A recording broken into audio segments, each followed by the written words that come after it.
What's up? It's Scott from Enduro America. I don't even know that you guys and gals are ready for this. These are, hands down, two of the coolest Honda motorcycles that have ever been produced. Check these out. Wow! The Honda Cub EZ90 and the mighty Honda Motocompo. Look at the size relation of these two, too. You are currently being recorded. Sorry, my cameras are going off. The Cub is the EZ90 Honda Cub is like a super small bike, and this thing is just like micro. It's like a micro motorcycle. But the EZ90, I've had this one for a few years now. My aunt passed away and she left me this. Prior to this, my wife and I actually had a pair of these and had a ton of fun on them.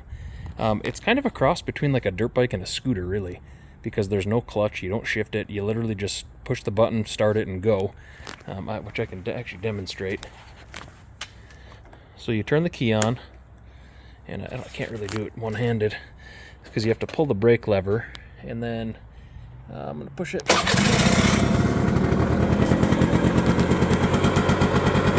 that's it.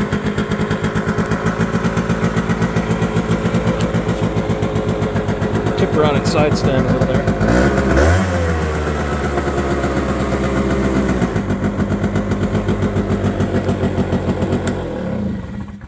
But again, it's just like a scooter, so really neat. I mean, easiest bike on the planet to ride. Off-road oriented. You can kind of get around just about anywhere on these things. This one is in pristine condition. It's never really been off-road. I'm going to do a couple other things to it. I've got a new set of tires and stuff for it, which were original tires, which are extraordinarily difficult to find. When I got the bike, again, this was my aunt's bike when she passed away.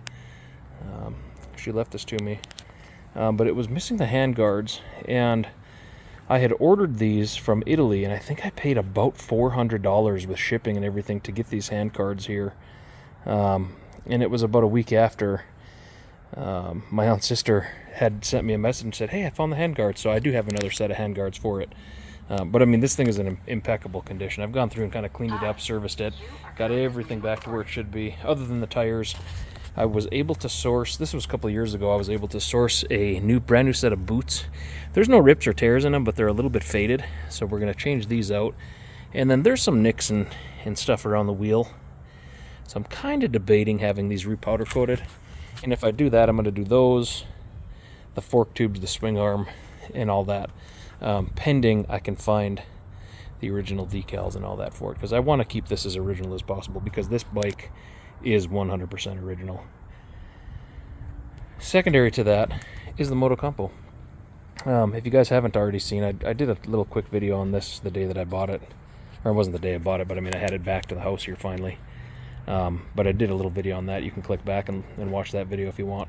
I'm going to be doing a whole series on the Motocompo, I think. This bike has really gained a lot of attention. I've taken it out to a couple little things now. And I mean, just brought it in the back of my pickup truck, and people, you know, I'll take it out of the truck and people can't even believe what it is. You know, nobody has ever seen one before. So these were really rare to begin with. I believe the Motocompos, when you originally bought them, you had to purchase them with the Honda City, which was a car that they produced in Japan. So these bikes were never sent to America. You had to buy it, and I believe it was right around $300. You could buy this bike as an accessory to the car, which is crazy. But they've become very popular in the US now, and if you can get your hands on one, I'd say 100% just buy the darn thing, because they're exceedingly difficult to find. I looked for quite a while to get this one. So again, these are my two top choices as far as what Honda has put out. I also like the Trail 70. I'll probably do another video on my Trail 70. We've got quite a few bikes here right now, which I think some of these are probably going to get sold off. But these are just super cool bikes. And again, I think these are the two coolest motorcycles that Honda ever produced. I wish that they would come back out with the Honda Cub, or a version of the Honda Cub, because I would buy one in a heartbeat, especially if it was street legal, you know, that we can putter around the neighborhood on, kind of like a scooter. But if you guys like the video, go ahead and like and subscribe. If you have any questions, leave them in the comment section below.